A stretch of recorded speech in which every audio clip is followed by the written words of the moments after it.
Consciousness is perhaps the biggest riddle in nature. Stripped to its core meaning, consciousness is what allows us to be aware both of our surroundings and of our own inner state. But thinking about consciousness has this habit of taking us round in circles. We all intuitively know what consciousness is. It's this. It's what you're experiencing here, right now. But once we try to pinpoint just what exactly it is, it leaves us grasping at thin air. And not just us. Philosophers and scientists struggle to define consciousness.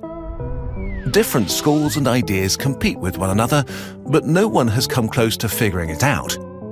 It's unsettling to realize that we don't understand what makes us aware of ourselves and the world. In this fuzzy area, consciousness and intelligence are also related, although they are not the same. We'll talk in greater depth about theories of consciousness and intelligence in other videos. Like much of what makes us human, our consciousness is likely to have evolved from less complex forms as a product of evolution by natural selection. It has probably emerged from an immense several hundred million year sequence of countless microsteps that together make up a sort of gradient of consciousness. What was the first step on this path from the non-conscious to the basic consciousness that ultimately led to the convoluted consciousness we humans enjoy today?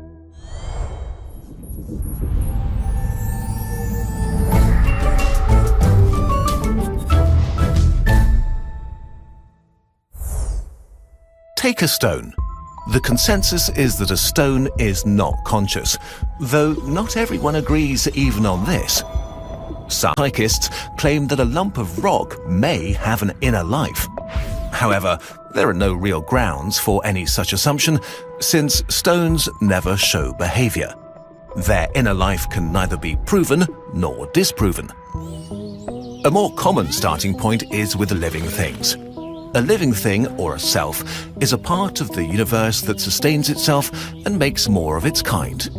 To do so, it needs energy. And this is where an awareness of the world comes in handy.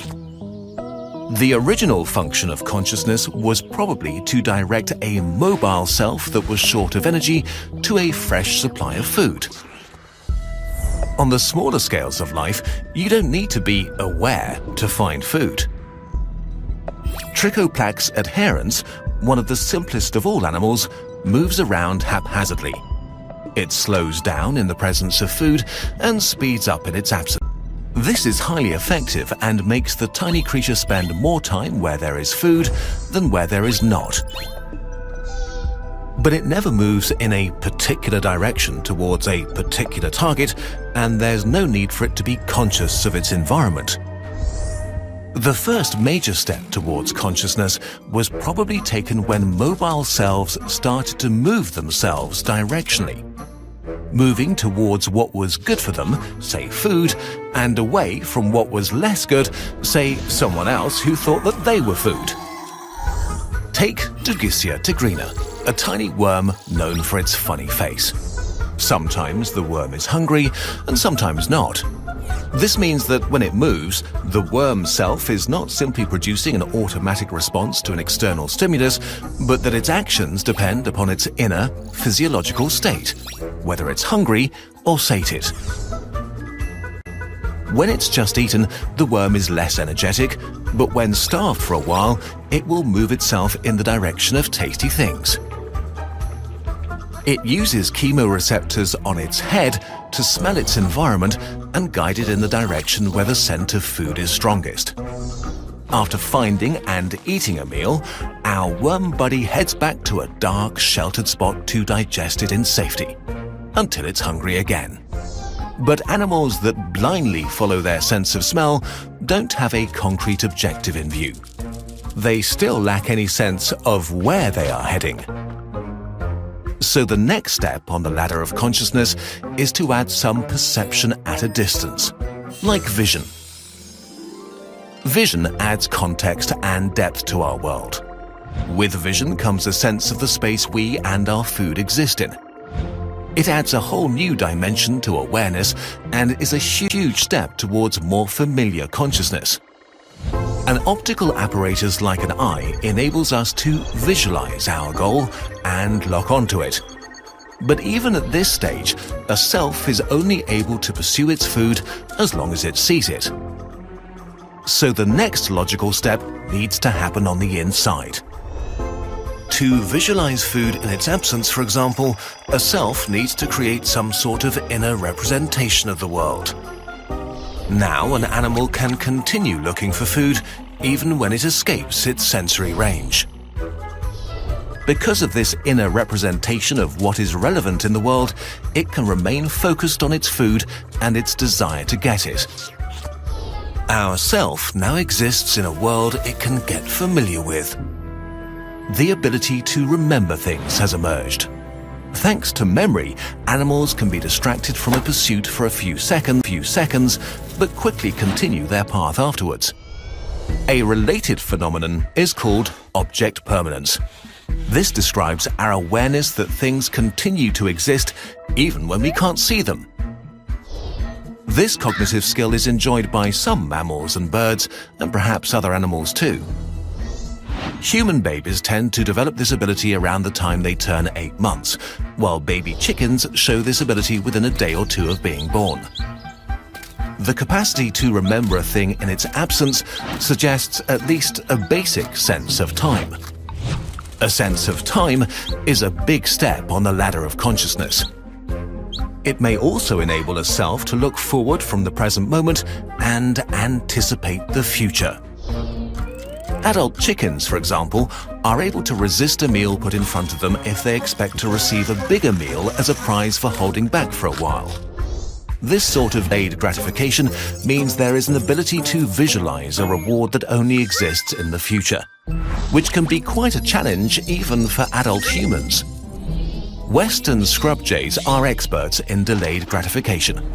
They show an even more elaborate sense of the future when they hide food in a cache to retrieve it at a later date. The scrub jays will even re-hide their food if they become aware that a potential thief has been watching them. This means that they know that there are other hungry selves out there who are aware and see the world from their own different perspective. Crafty scrub jays can sort of read the mind of their fellow birds. This ability to mind read is crucial for complex levels of consciousness. By putting yourself in the position of others, you can outsmart a rich competitor or empathize with a hungry friend. Language takes the ability to read minds and represent what is absent to a whole new level. Words enable us to construct hypotheses about the world, make detailed plans, and to communicate them with others. Words enable us to think about ourselves and our place in the universe, and even about our own consciousness, which is something we'll be doing more in future videos. So what is the origin of our consciousness? It probably began as the directed motion of a hungry self towards a source of food, with the survival benefits this gave it over competitors that moved at random or not at all. It probably all started with the urge for more food. So even with the sophisticated consciousness that allows us to dream about space, build skyscrapers, or obsess about novels, it's not surprising that we can't stop thinking about where we'll get our next meal. Collectively, we've put so much thought and ingenuity into getting food that we can now just get our food to come to us with little conscious effort. This video is part 1 of a 3-part video series relating to big questions of life and the universe, made possible by a grant from the Templeton World Charity Foundation. You can find our sources and further reading in the video description, or get the Consciousness book by Rupert Glasgow for free, linked down below. If you want to help us make more videos, you can do so on patreon.com, or get one of our posters from our shop.